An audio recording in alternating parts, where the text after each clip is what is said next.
Hi, this is Brad Johnson, and I want to thank you for coming back to the Corner Table each week for what we hope you find to be entertaining conversations with some very interesting people. We want you to know we work hard to give you compelling conversation and the best audio possible. Sometimes Wi-Fi and other factors challenge the effort for quality we seek weekly. We hope in spite of these occasional challenges, you find the conversations enlightening and entertaining. Thank you again for listening to the Corner Table Talk podcast.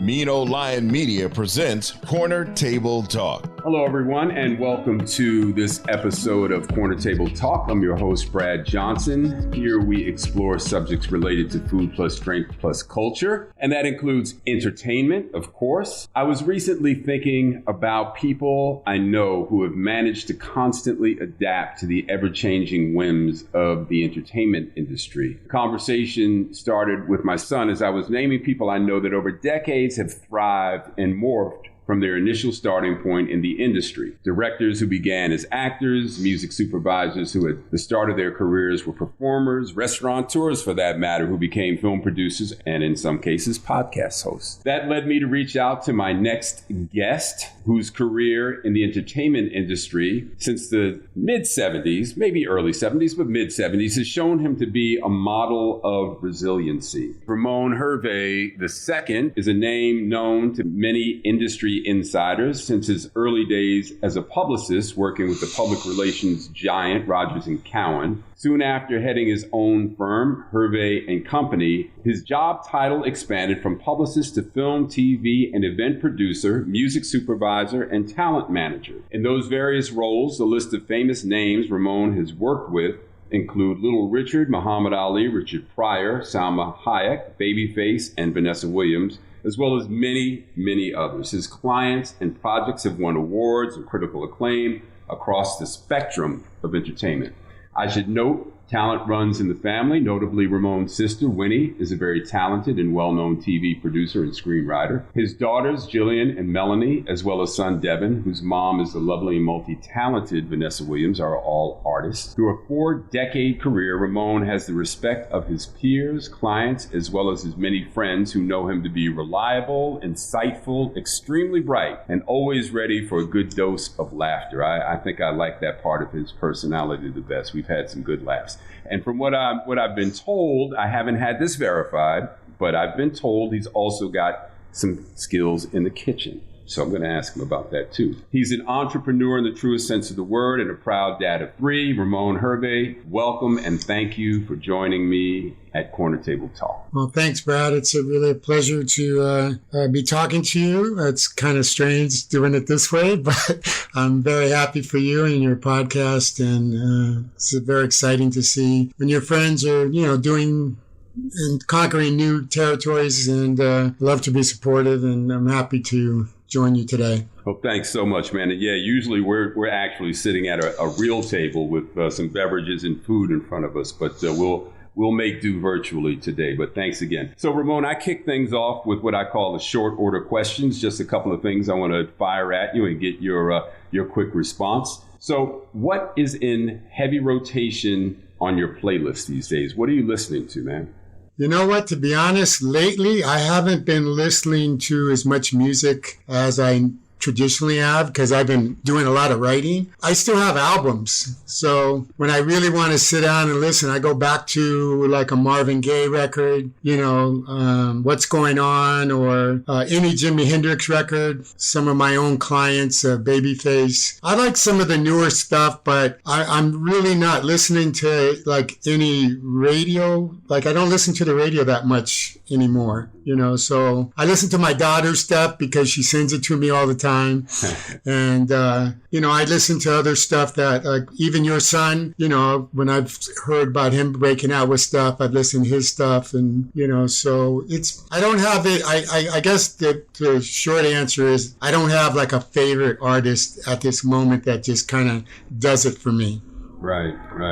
but you put the needle on the record occasionally. I like that. You still listen to some LPs. I still listen. I have over, I used to have over like 3,000 records, and I shipped them around to every place. And I just said, man, this is getting to be too much of a hassle. So I trimmed it back. I spared it down, pared it back, and I gave my kids some of my records and stuff. But I still have some really great records that I just don't think there's something warm that comes with vinyl that you can't get although digital music is fantastic and you can make the sound is crystal clear, but when you hear like Marvin Gaye sing on a vinyl record, it's different. Yeah, no, I'm with you on that, man. And I also had to pare back my collection. But the interactivity that you get from pulling an album out of a jacket and placing it on the turntable is a little bit different than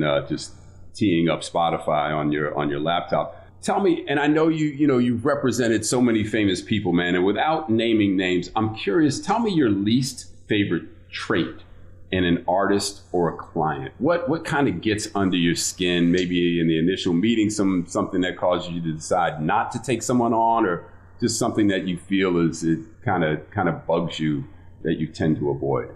I think that the thing that probably I find the most aggravating is artists who sort of dishonor their fame. Mm-hmm. And they are kind of, they believe they're above everybody else. They feel that they can be irresponsible. They can treat people with disrespect. Just common decency. That sometimes fame gives people the sense that they're entitled to everything, and they don't owe anybody anything. And I think when you see that in someone, particularly when you see it in younger people who maybe don't even have what they think they have, that they've reached a level or a threshold where they really aren't deserving of even what they think that entitles them to be. That's really frustrating. I think it's more prevalent today than it used to be, because the amount of the window for fame is much shorter, and people feel like if they have one hit or two hits, they're superstars. Yeah, that makes perfect sense. That would be the thing that you would go to as someone who spends their career building reputations. We know how long that process can be, and how easy it can be to undo with just irresponsibility in some cases. So I totally get that, Ramon. So social media, friend or foe? How do you look at social media, Ramon? It's a quagmire. I think it can be both. You have to be strategic and know how to use them in order for you to, tip the scale in one way or the other. It's still a new platform. I mean, a lot of people feel it's the end all, but, 20 years ago, it didn't even exist. So compared to radio has been around since, late 1800s, TV since 1950, so the amount of time that we've had these other forms of media has been much longer. So I still think the jury, for me at least, the jury's still open. But I think there's a lot of pluses to social media. You just have to you have to understand how to use it. And a lot of people still don't know how to make it work for them. And regulating how much and when and what you say, and know that it can live on and on. Content is the key to social media, and I agree with that, but I think it's the quality of the content. You're still trying to create an image, or you're trying to build a brand. And so there still has to be a strategy, and I think that you have to, sit down and really say, what is our messaging? What are we really trying to say? And can we roll that out in the little, clips that you're given? I mean, on Instagram, you get 30 seconds. They tell you don't even try more than 30 seconds. Everything has been condensed down, and that's what social media is doing. It's making it's making harder to tell stories because you're giving less space to do it. Even music, back in the day, you got 4 to 5 minutes to write a song. Now, the average songs are less than 3 minutes. You can't get on Spotify or Apple Music with songs, for the most part. They don't want to play songs that are over 3 minutes. minutes. So the long version of bad luck just wouldn't cut it today. Huh? Exactly. Ain't getting no Spotify play. Nope. Good points, man. Ramon, I know you've traveled all over the world, but is there a vacation spot that you are looking forward to traveling to? Wow. Yeah, there's still a bunch of places that I haven't been that I'd like to go to. I'd like to go to, I never went to New Zealand, and that's an area. I've been to Australia a couple of times, but I've never been to New Zealand. I've never been to Kenya, Africa. I've been to other parts of Africa, but Kenya has always been a place that just seemed to have a lot, the wildlife, and I always wanted to go to Kenya. Those would be two places that I think I have to go to before I check out. And China. I never visited the Wall of China, but I've been to Hong Kong, but that whole Asian, because it's a very influential part of the world today, and I'd love to be able to check that out too. Yeah, no, I'm with you on that. Shanghai, I thought, was just a fascinating city. Beautiful, beautiful city with cutting edge restaurants and a very cool scene and dynamic. So tell me, best piece of advice that you've been given? Believe in yourself and don't give up. Always believe in yourself, and I think everything comes from the self, and I think it's hard to go out there and do things and be successful if you don't have self-belief. And it's something that I instill in all my artists or any of the clients that I have. I said, basically, if you don't believe in yourself, you're not going to really be able to ingratiate the people that you need to, your team, to manifest everything that you want in your life. And it all comes from, do I believe in myself, and can I convince other people to believe in what I'm selling? Well, Ramon, I mean, we all experience doubts. We all have that other voice in our head from time to time, some depending on how we feel. One side of the brain is a little louder than the other.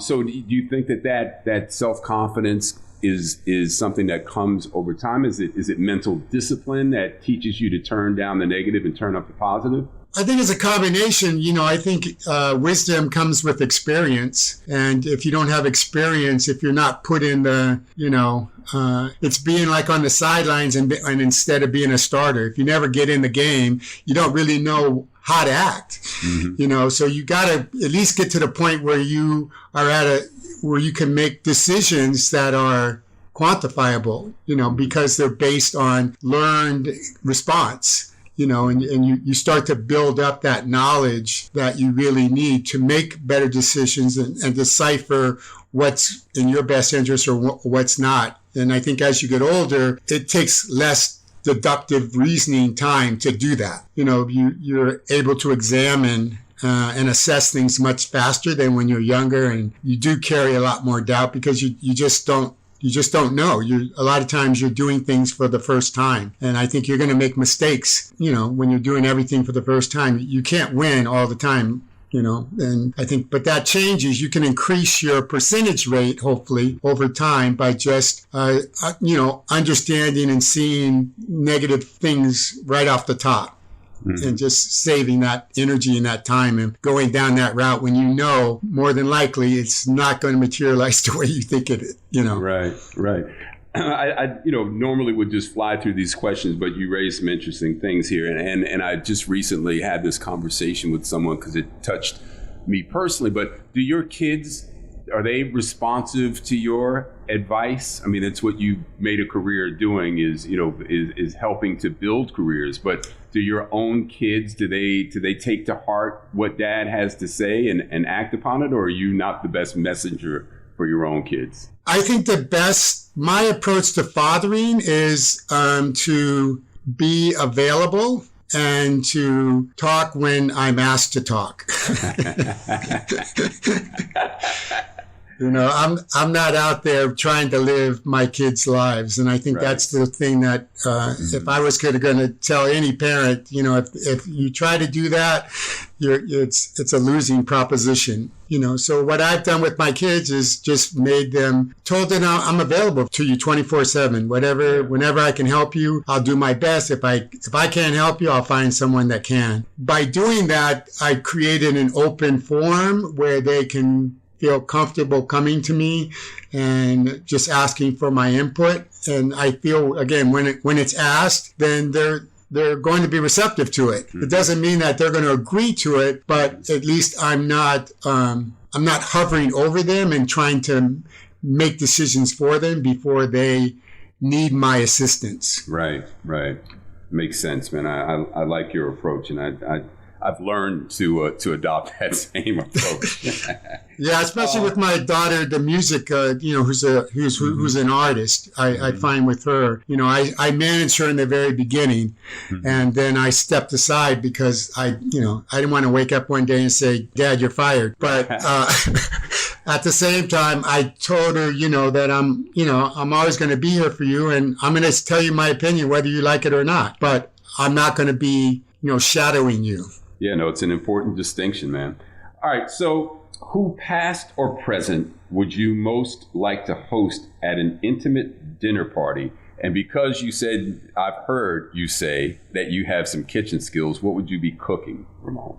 I'm a big basketball fan, and I was thinking that it would be fun to do a project just on point guards, because some of my biggest I'm fans of, and I've gotten to know several of them, but Magic Johnson, Isaiah Thomas, Stephen Curry, these guys. I'd love to have a dinner with them and hear them talk about what it's like to see the game from their eyes and how they manage the different approaches to how they manage their teams. That would be a really fun night. And what I would cook is probably some, like a soul food meal. I like to make maybe some short ribs or slow cooked pork, some sweet potatoes. I make a pretty good mac and cheese, all kinds of salads. I make a really good Louisiana cornbread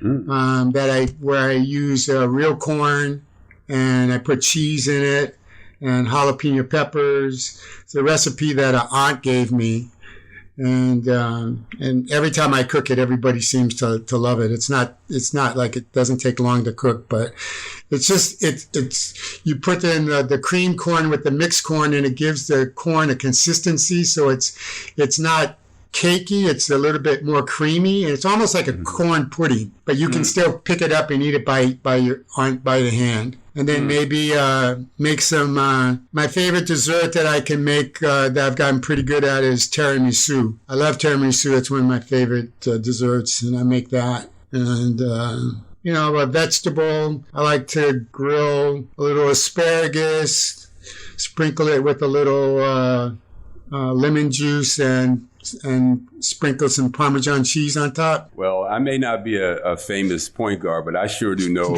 where I'm coming for dinner next time. I'm in Harlem.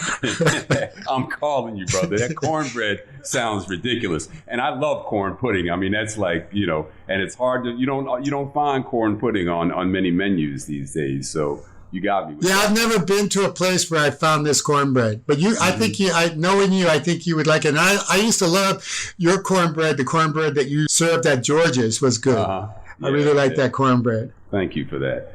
So, Ramon, let's dive in here, man. If I'm not mistaken, are you originally from Massachusetts? Okay. I was born and raised in Chicago. I'm actually the second. My dad was in the service. And so both my parents were from Chicago. Well, my dad was from Chicago. He lived in the south side of Chicago, and then my mom lived in Evanston. She was raised in Evanston. They had a family house on Emerson Street. And then when I was 2 or so, that's when we moved so I was very young. I was born in Cook County Hospital. And then my dad was in the service, and he got stationed at Westover Air Force Base in Massachusetts. And then I lived in several different communities there, like Chicopee Falls. Medford was the place that I grew up. I went to elementary school there. Okay. Well, I knew I had Massachusetts in my head in terms of your background. I think we touched on that during one of our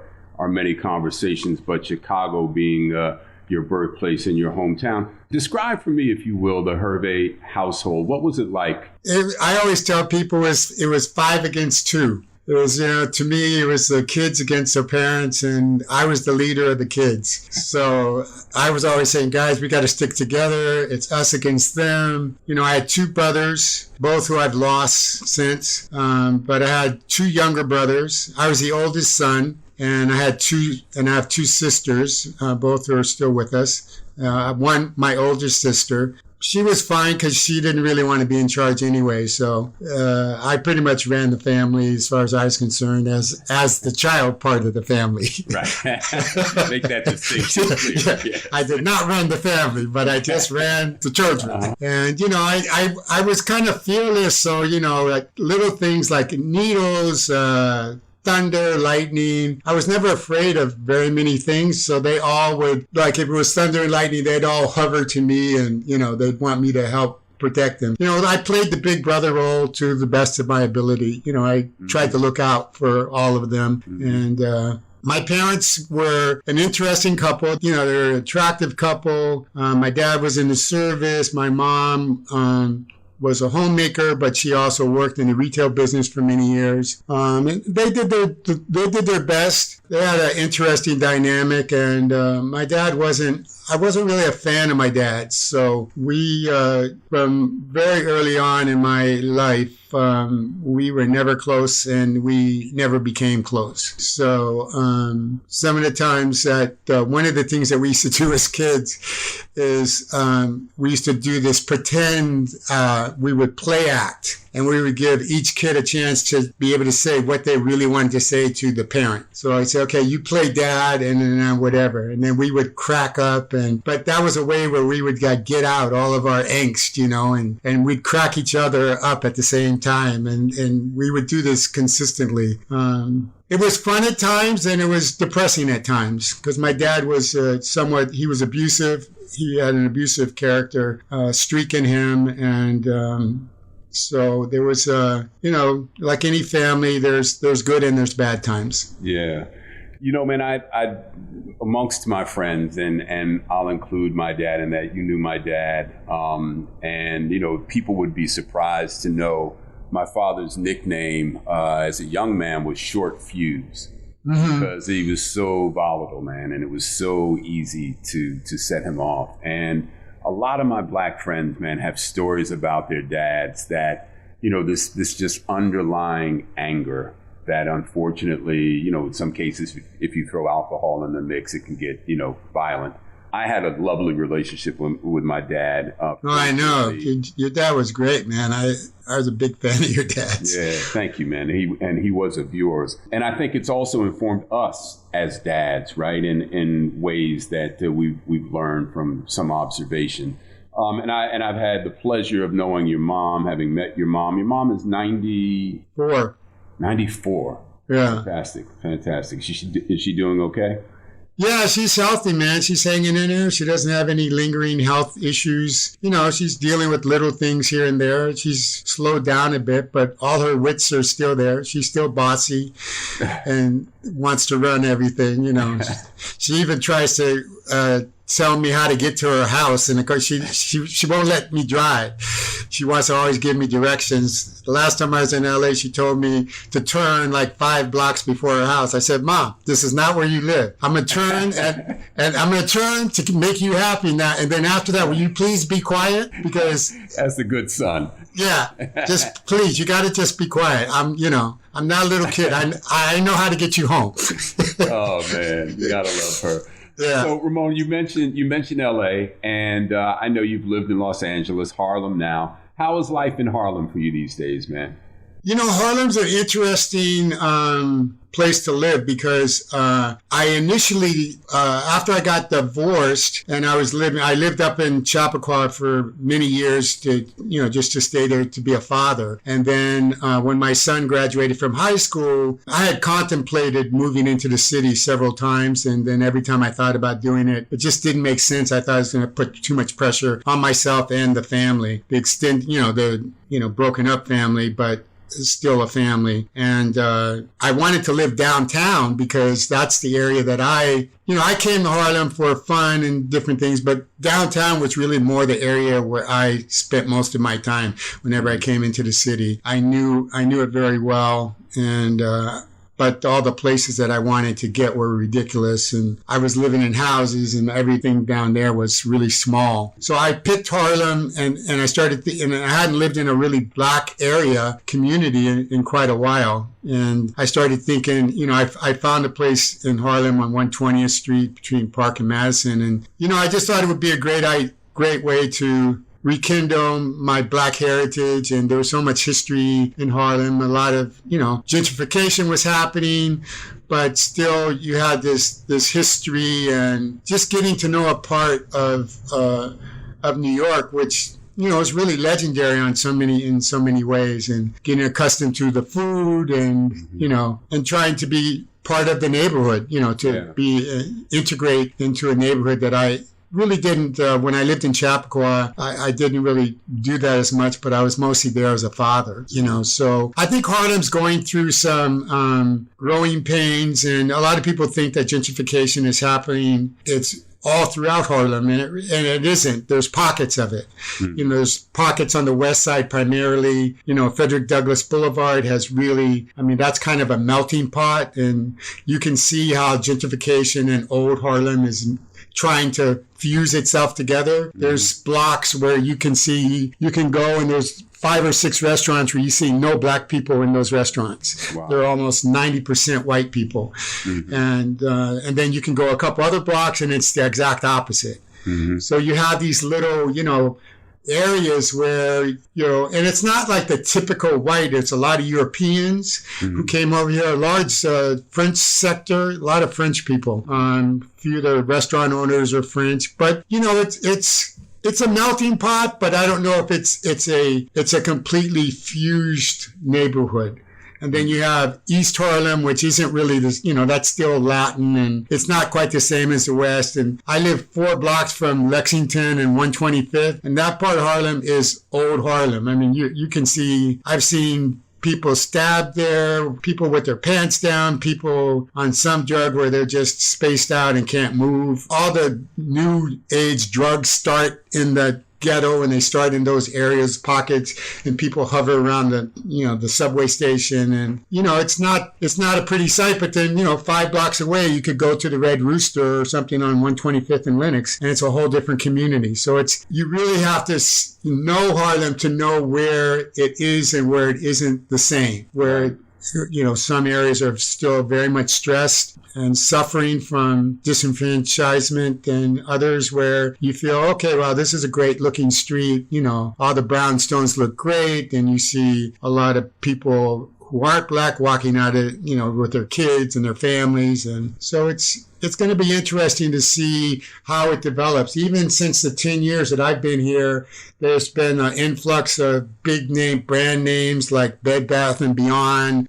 There's a Whole Foods that's been there now for about 5 years. The Bed Bath & Beyond closed in like less than 3 years. So, some people, they're coming in and trying to fuse it, but it's not necessarily completely happening. Right. So I still think it's a community that's trying to grow and find out what it's going to be next. Because the other thing I think people don't realize about Harlem is it's never been just a black community. It started off like Irish, Italian, and it's morphed. It wasn't until like the mid 70s that black people really became sort of the prominent culture in Harlem. Well, it began after the Great Migration, right? And the promise of hope in the northern cities of employment and careers. In a lot of cases that did not happen. I grew up a few blocks from Harlem, but certainly witnessed how the more affluent, the more upwardly mobile African Americans migrated to the Upper West Side because of Harlem's troubles, in the 60s and 70s with drugs and heroin and then crack. And so, I hear you, man. I think the fusion, to use your terminology, is an interesting one to watch, to see how those communities ultimately, hopefully, thrive together. Ramon, I want to turn to because you've had such a great career and an interesting career. I want to talk a little bit about the media and the press, which you've had a lot of dealings with over the years. I recently read an article in the New York Times. In fact, I think it was this past Sunday. Brent Staples wrote The title was How the White Press Wrote Off Black America. And it's the history of how African Americans have been treated and portrayed by the white press. Topics ranging from degrading and racist language used to describe African Americans in the press to completely ignoring or inaccurately reporting events affecting the black communities. And it's interesting with all the discussion around critical race theory to hear about specific incidents, indignities, and atrocities that had previously not really been widely reported. Many of us have our own experience with the press and how we've experienced the legacy of, quote, being written off. And I'm curious, man, as an African American and someone who has dealt with the press for decades, what was your experience early on? Let me start there. Well, I would agree with that general assessment. I don't know if it's writing off, but I think they've been able to control the narrative, and they've been able to dictate how they want, what they felt was the best way to, marginalize Black culture. When I first got into business, there really wasn't a feeling that any media, white media, wanted Black people to be successful, entertainment-wise. They weren't going out of their way to embrace even whoever our biggest people were. You go all the way back to the Ella Fitzgeralds and, any of the jazz artists, the legendary jazz artists of those days. They didn't embrace them. They really didn't want to embrace the Marvin Gayes and Motown. But they ended up having to because, we were beginning to move outside of our own community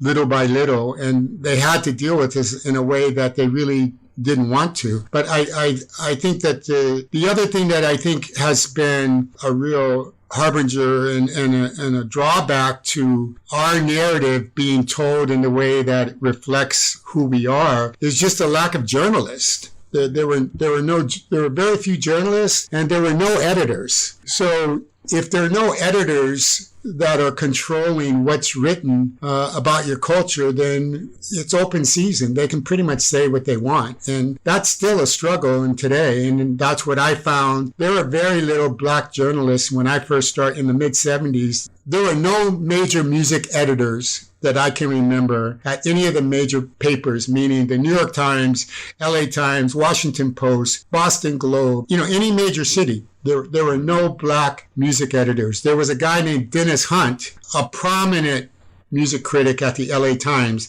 at the time that Bob Hilburn was editor.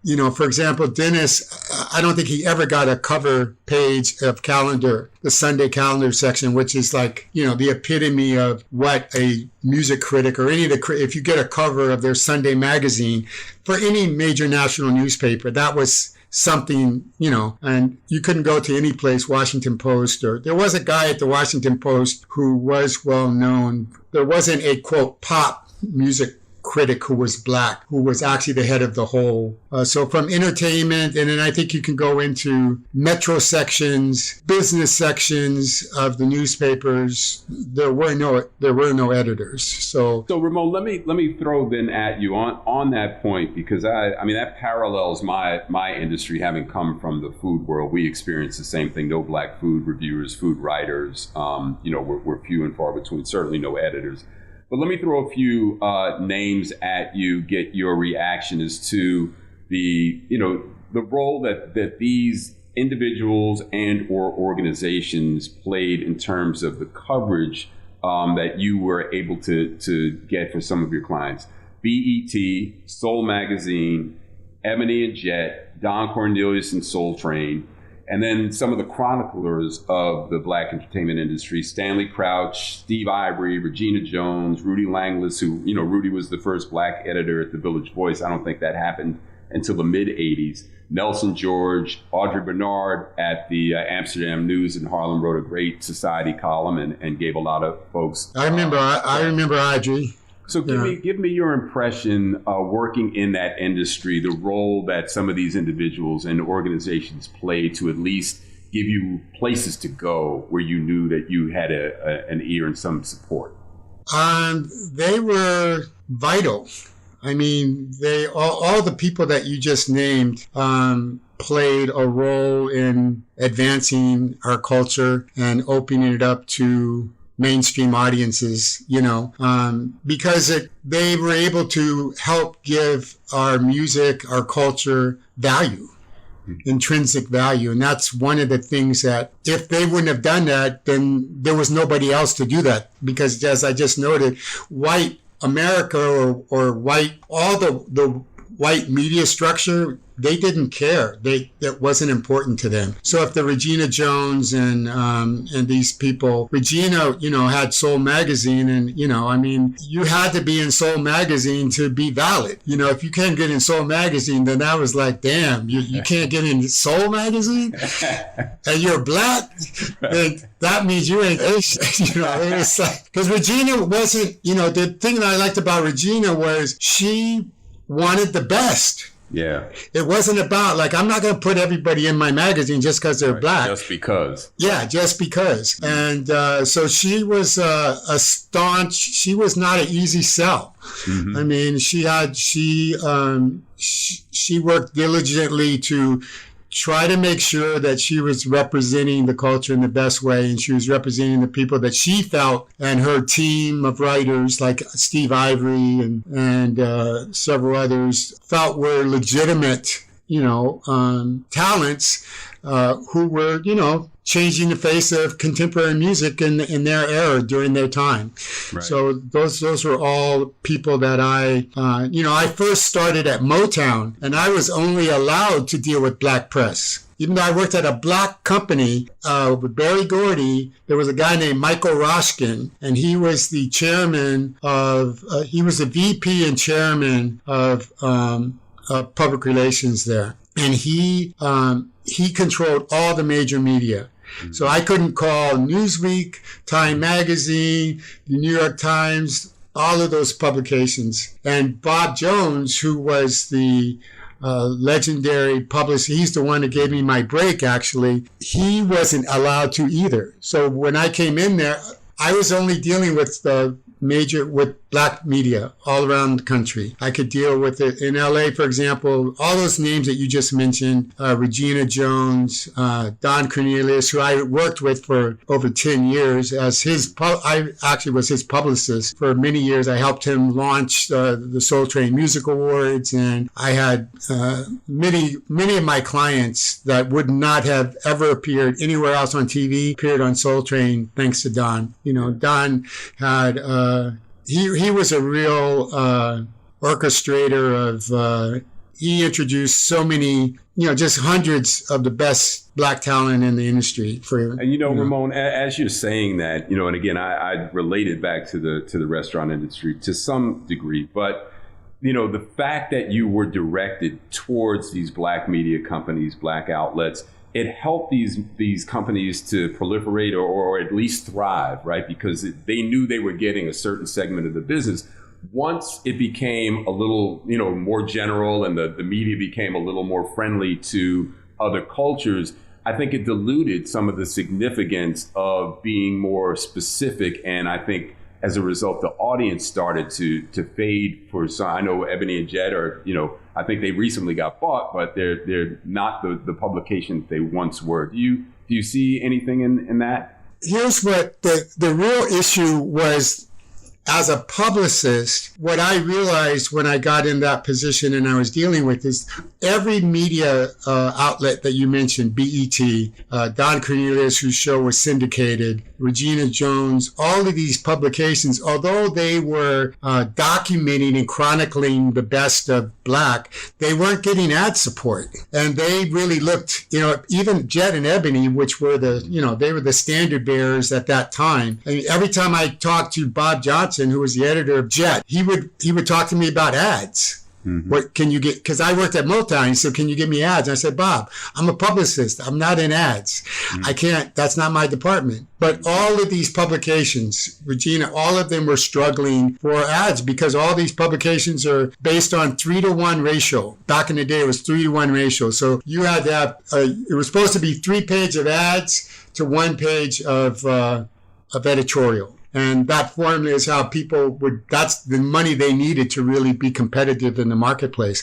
And all of the publications were struggling for that. BET was, they formed a partnership with Summer Redstone and, and so they had a different situation in terms of advertising because it was cable and, but all these other places and Don too was, his Achilles heel was advertisement for many, many years. So, and getting, being able to get on at the right time where ads would have the most value. That was his biggest challenge. So when you say, I think advertising was more debilitating and still is to Black media to stay competitive. More than just the media and the publicity, So I think that's been an ongoing struggle that I don't think it's changed dramatically, and I still think that if you're going to be in Black media, that's going to be your challenge. Right.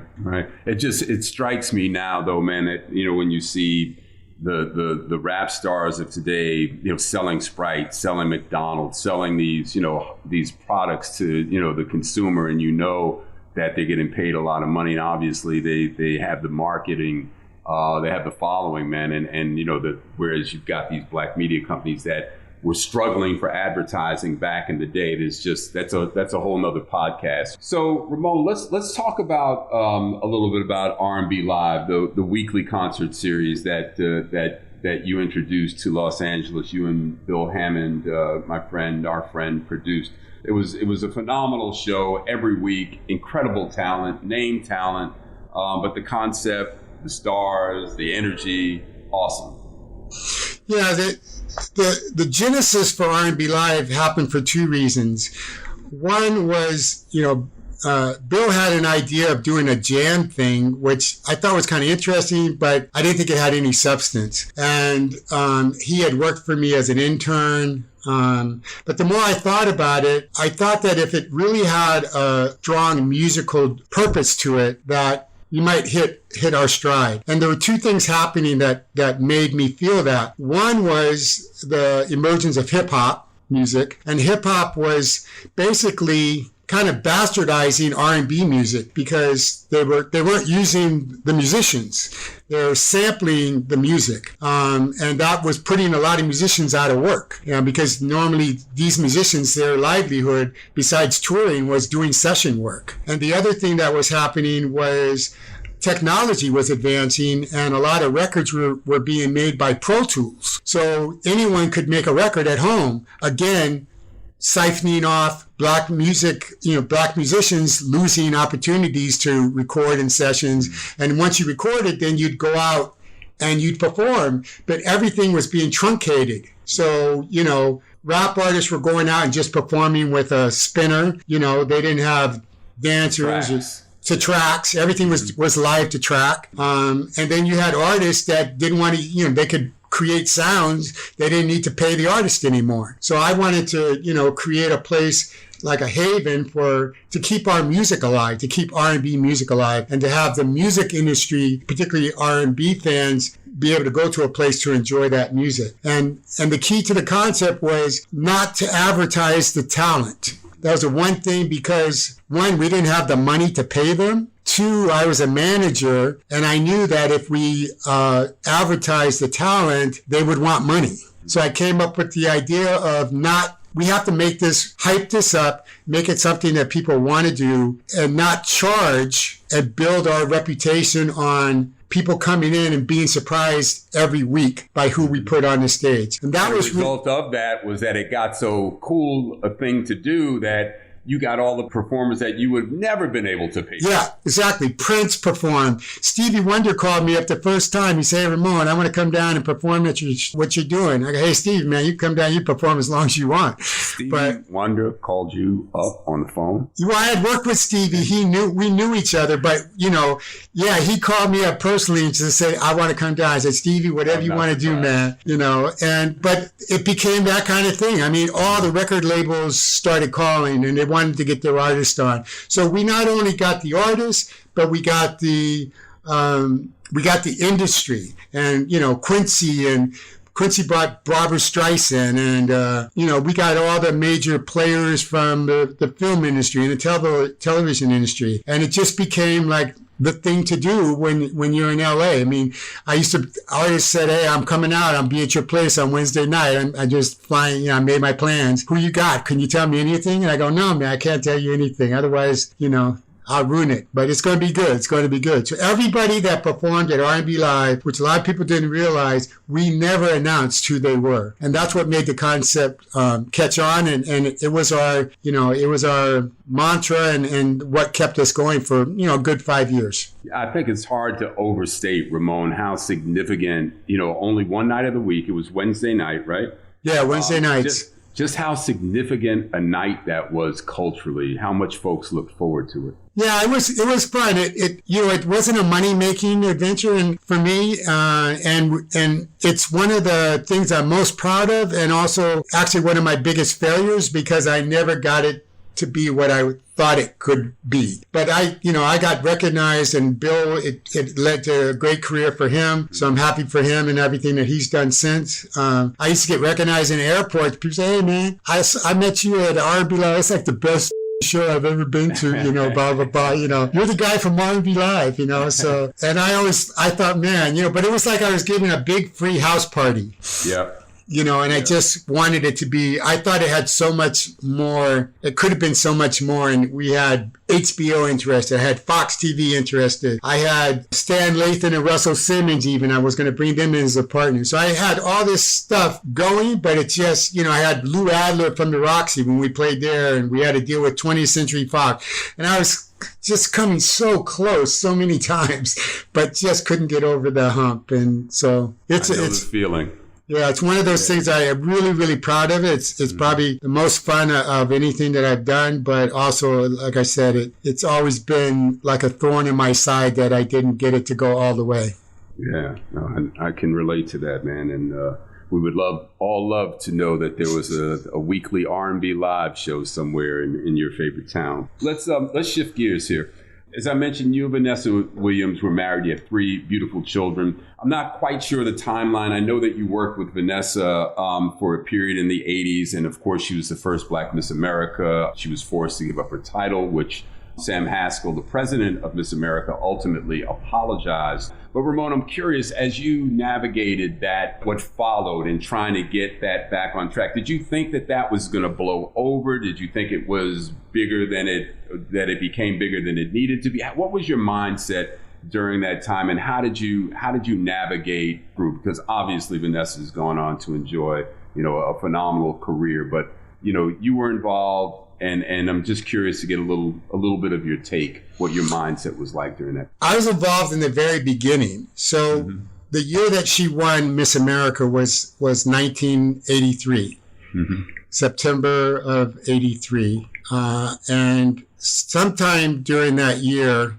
I think it was probably early 84, because the Miss America pageant is in September. So sometime in 84, I was representing a painter, an artist named Phoebe Beasley. And Phoebe was friends with a guy named Dennis Dowdell, who was a neighbor of the Williams family. And they lived in Millwood, New York. And because she was the first Black Miss America, the pageant really didn't have their tentacles in anything Black. They didn't know about the NAACP, you know, any of the Urban League and all these organizations that have been, you know, were standard bearers and really were a huge part of our history. So, and all these organizations wanted to tap into Vanessa and have her come and be. So they were being diluted by all this, and her parents were music teachers, and they really didn't have the time. I mean, they were school teachers and didn't have the time to deal with it. So this guy, Dennis, they asked him to step in and kind of be a personal advisor and handle offerings and stuff like that. And my friend, she said, Ramon, there's a guy, he's involved with Miss America. Do you know who she is? I said, yeah, I know who she is. I remember reading a small piece in the New York Times the day that she won. And he said, well, he's building a team to help her make her transition into the entertainment business. And I suggested that he talk to you. Would you be interested in talking to him? So I said, sure, I'm game. I mean, you know, I don't know too much. I don't know if I believe too much in the pageant thing, but, you know, I'd be interested to see what their plans are and whatever. And so that's how I met with Dennis. on a trip to New York. He said, hey, I like you. I think Vanessa will like you. And when we get closer to the time of her reign, ending, we're going to be in touch. So I said, cool. And then the upheaval happened. Basically, he called me. He told me about that there was a rumor that these nude pictures were about to be published in Penthouse, but he hadn't seen him. He didn't know if they were if it was a hoax or if it was true. And I told him, I said, well, if you haven't seen anything, don't say anything. Let me see. I'll do some hunting around. Let me know, find out if it's authentic, and then we can decide what to do. So, this all happened in a matter of a week. The pictures ended up being, they were legit, and they were going to come out. The pageant saw them, and he sent me pictures, and I said, well, I can see why they're not pageant friendly. They're not really terrible, but we'll just have to see. Again, I just saw it, I think the thing when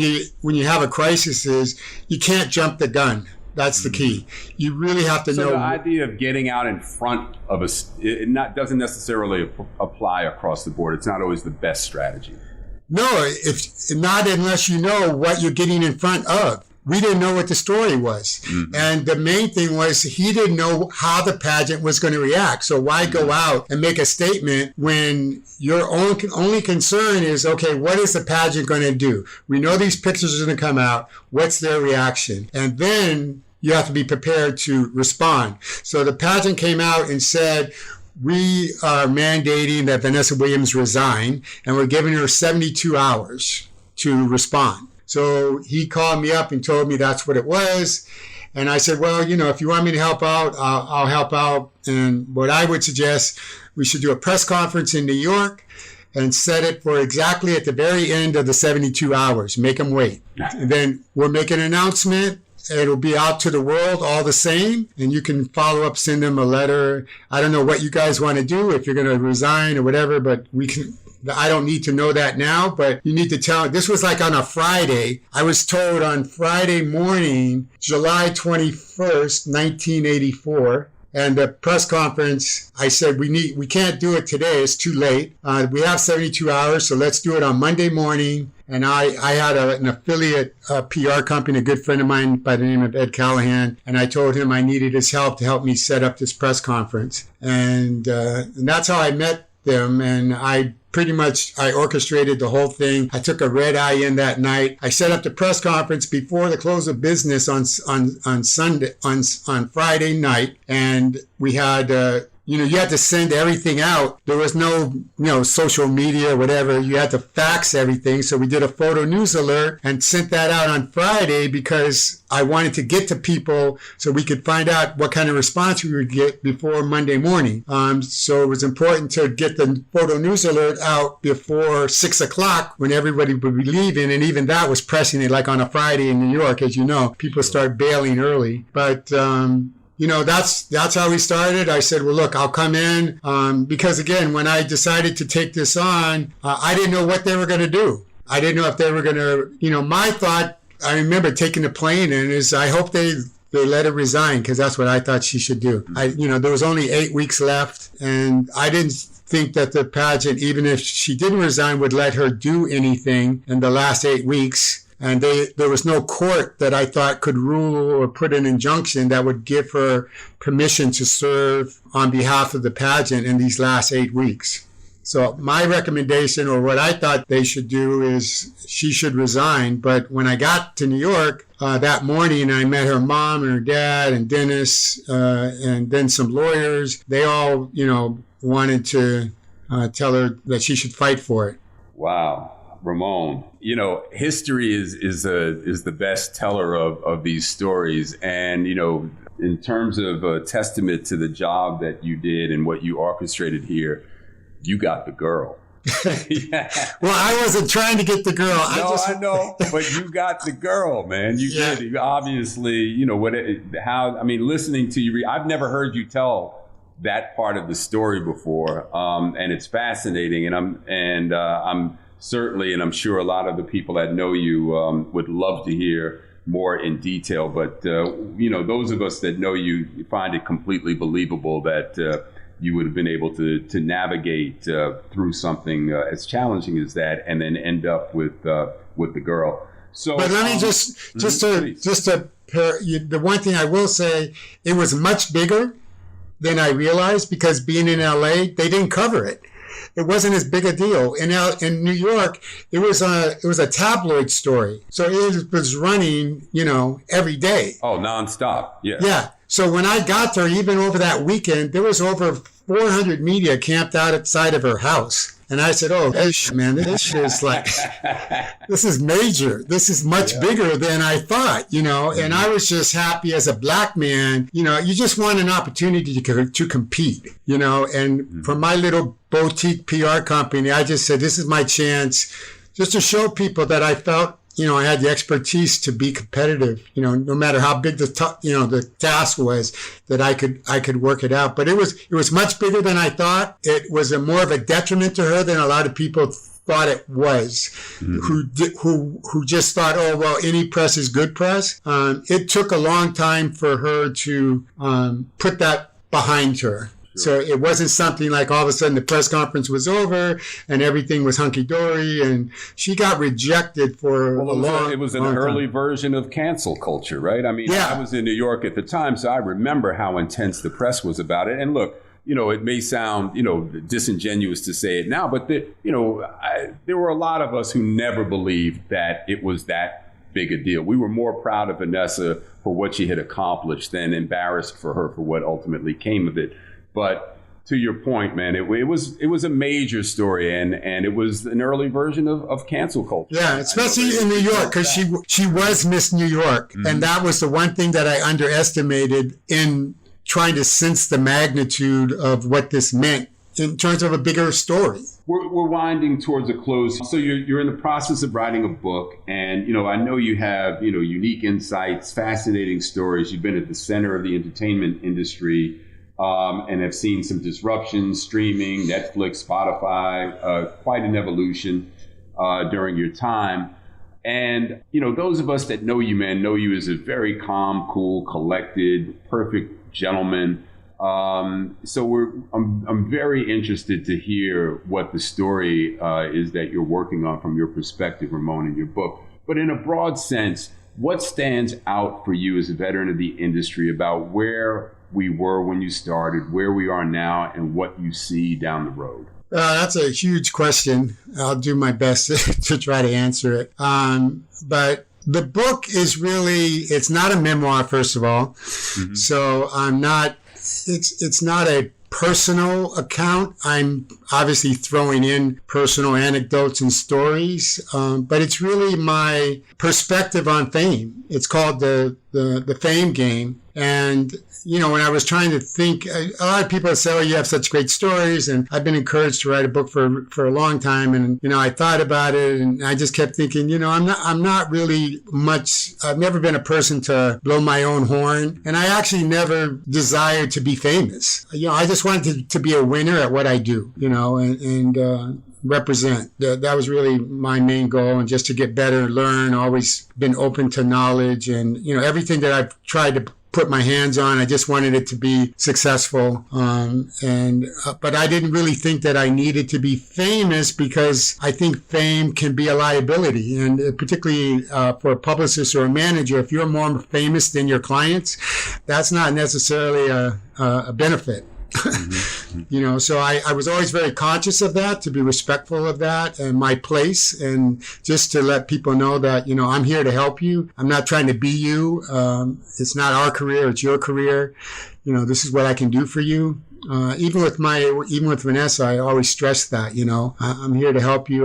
This is not our career. This is your career. I have my own career, But I think, fame, as I first started, and it kind of comes from, just real simple. Andy Warhol once said, everyone gets 15 minutes of fame. And so my book, the philosophy, it's a philosophical book where I'm using case studies of my most cherished clients and the ones that I think I impacted the most. Like a Bette Midler was someone that really was pivotal in my career, because she was very talented, she was multifaceted, and she chose me over a lot of other people that she could have elected to be with. I mean, she was a huge star, and I had gotten a chance to work with her at Rogers Cowan, and then when I went out on my own, she hired me, and it was a huge endorsement of my talent, my expertise. Richard Pryor was another one who supported me. So I'm kind of using those things and, giving people an opportunity to see what it's like to work with famous people from a professional side, and what my mindset was. And as you said, I'm kind of a cerebral person, so I'm trying to share my thoughts and how I strategically try to approach each client, and every client was different. My mandate was always different. I never looked at what I did for one client could work on another client. And any of the brands that I built, like R&B Live, that had its own, problems. And because I came to you, and I don't know if you remember this, but you were a person that I thought my bigger concept for R&B Live, for example, wasn't just to have a little club in LA. I wanted to build a franchise because I was familiar with this. When I lived in London, England, there was a circuit of clubs called the Bailey Circuit, and they were supper clubs. And I wanted to combine what you were doing with George's with what we were doing with R&B Live. And I thought that we could do that in New York, LA, London, Japan, and then route all the talent, to tour the talent. That was the bigger picture. And at one time, we tried to get you on board, but you were already part of the general management group for Roxbury, and you weren't allowed to do something because we were considered a competitor. You guys had Tuesday night, we had Wednesday night, El Privado was Monday night, if you remember. So, but that was, you were part of my thinking. And when I thought of how do we make this restaurant, this supper, entertainment supper club with cutting edge contemporary music work, it was a combination of the food and the cuisine with the music to support it. And so that was really the bigger picture there. But again, everything that, the fame that I thought we needed for R&B Live was to do that. So to me, fame is not, it's a reward and it's a tool. And other than that, it doesn't have as much value as people put on it. It shouldn't just be, it's not a destination. And I think that's where in my book, I try to explain that. That's my take is if all you want is 15 minutes of fame, you might end up with 2 or 3 minutes. But if you don't have a goal associated with why you want to be famous and what are you going to do with that fame when you get it. It's a big leap to go from anonymity to fame. And if you don't know what you're going to do after you get it, then you wasted it because it could dwindle and dissipate before you actually have a chance to figure out, and it's gone. And for a lot of people, you don't get it back.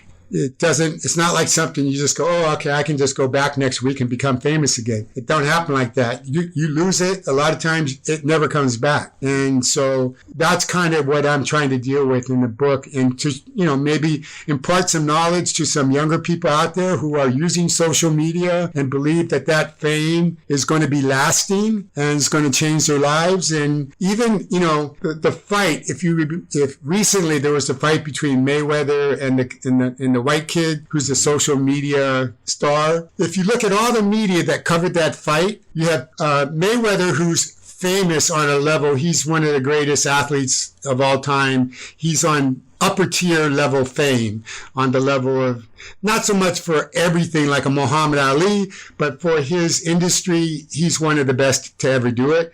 And he's very famous. Then you have this other guy who's only been around for 2 or 3 years, and the media calls him, he has social media fame. Mm-hmm. So that's already telling you, like, even the media doesn't look at social media, the fame you get from social media, the same way they look at The Rock, or even someone like Kevin Hart, or, Meryl Streep. These are stars who are elevated even beyond what social media can accomplish for you. Mm-hmm. And I think that's a misnomer that a lot of the young talent that they feel like getting the follow, it's frivolous fame that you may never be able to monetize, and it doesn't last. And I just think that we're in a state where we are as a culture, because basically fame is available today to almost every culture. there are black famous people at some level or not. You can be Indians. I mean, if you look, there's so many ways to create your own identity or have some margin of fame. It might only be a minute. And that's why I go back to, if you only have 2 minutes, it doesn't really matter. No one's going to remember.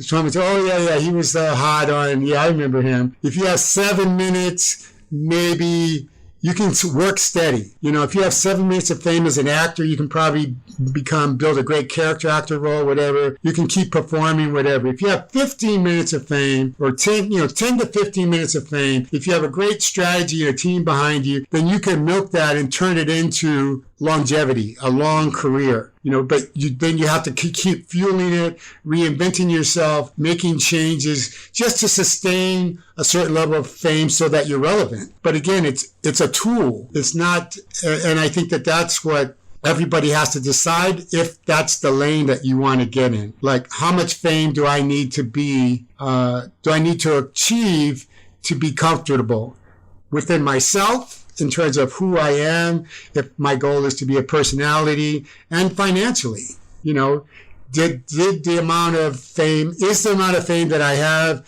giving me job security?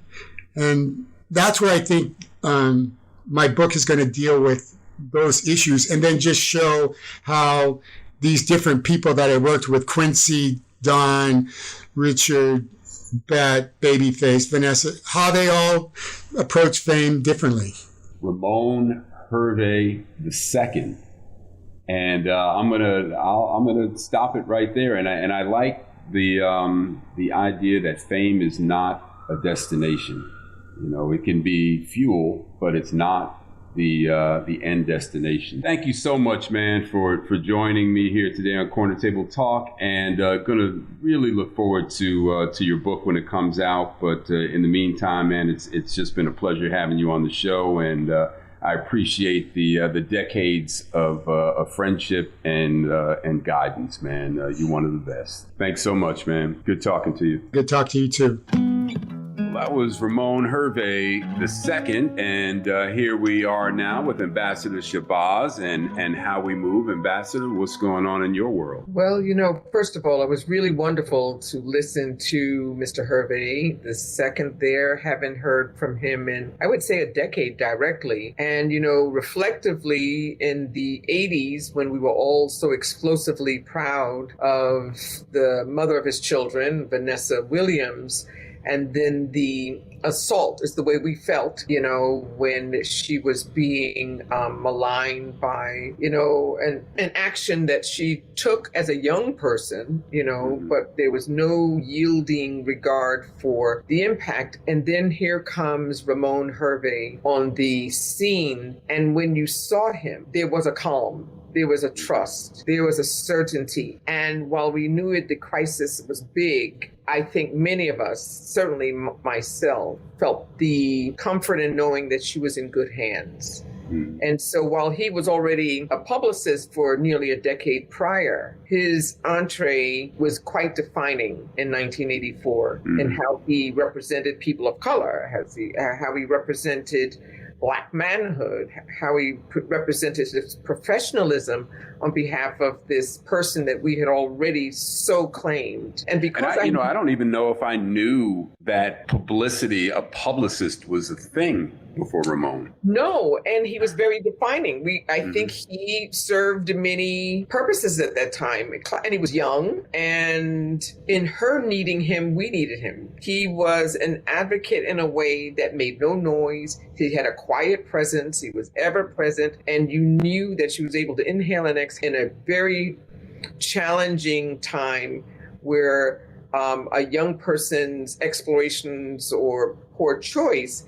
now is being graded for other reasons, because we certainly know that she didn't do anything that should have had the same outcome. But what was really beautiful, and then I was in Los Angeles. So we're from Westchester County, the Williams and my mother was also an educator. So we knew the family. But meeting them in Los Angeles and watching her in good hands and in the fold of the Hervey family was relieving for me as well, and so hats off to the kind of gentleman, both professionally and personally, humanly, that Ramon Hervey has been for the 3+ decades we've known him at all. Still young, he's a peer, but he did it early on. There was no drum roll that preceded him, and he was eloquent, elegant, and representative. And so to see him now and to know that the children are grown and busy and everyone's living a life, and as you all recounted, all of the various industries and experiences in Los Angeles, which I also participated in, I just think we often do not get to credit our contributions and impact on culture. We need to do that more often. And I think we realize that when we hear Ramon talk about the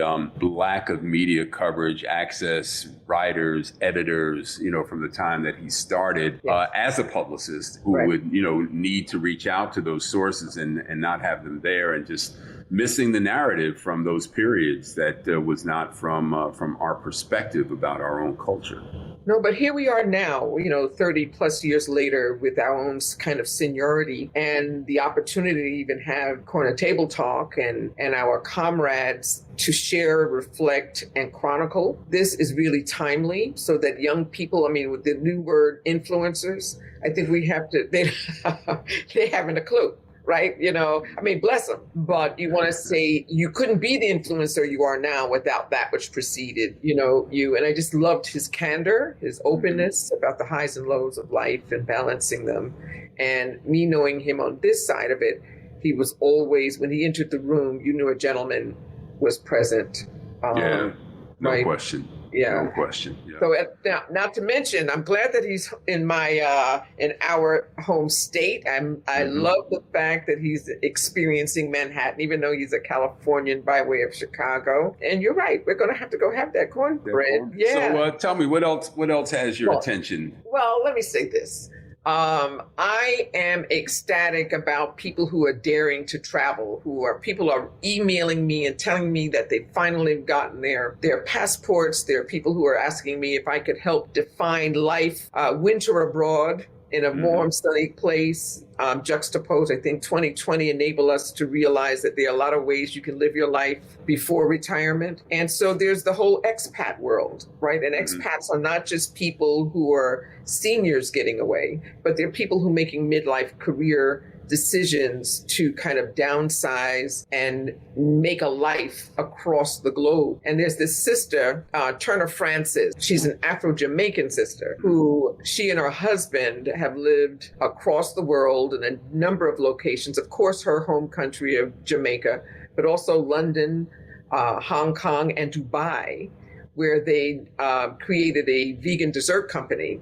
And since then, they decided they were going to go to Belize. Now, I know Belize very well, but because you have to go through the United States to get to Belize during COVID last year, they were waylaid and they were able to go direct to Mexico City. While there, they visited Tulum, where they are now. They never made it to Belize. So they're in Tulum, and they've created this entity in Tulum, Mexico, called Boho Vegano. And it's a superb day experience, not a bed and breakfast, but it is a getaway for all vacationers to spend time at their location, where they get to do various kinds of vegan workshops and healing remedies through food and plant-based. And it's just really where you relax with the water and everything. So I'm on my way.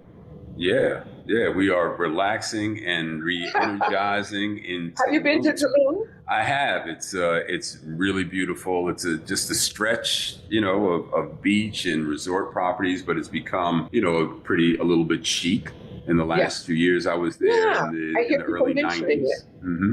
When it was less so, but a lot of Birkin bags, but more yogis and people seeking that kind of lifestyle. And not far away, obviously. I understand there are a lot of Airbnbs, a lot of small boutique resorts, and that's who they serve. They are not putting you to sleep, but they're engaging you by day with all kinds of workshops and daily experiences. And I would just say to people, tune in, go online to bohovegano.com and let them know that you heard it on the Corner Table Talk. Bohovegano.com. Okay. Yes. You heard it here. Ambassador Shabazz telling us how we should move. Thank you. Indeed. Good to see you. You too, my dear. Corner Table Talk is hosted by Brad Johnson, produced by Brad and Linda Ailes Johnson. Theme music, Life Goes On by Bryce Vine. Executive producer, Ken Johnson. Find the Corner Table Talk podcast wherever you get your podcast. Follow, subscribe, rate, and leave a comment. Corner Table Talk is a Mean Old Lion Media production.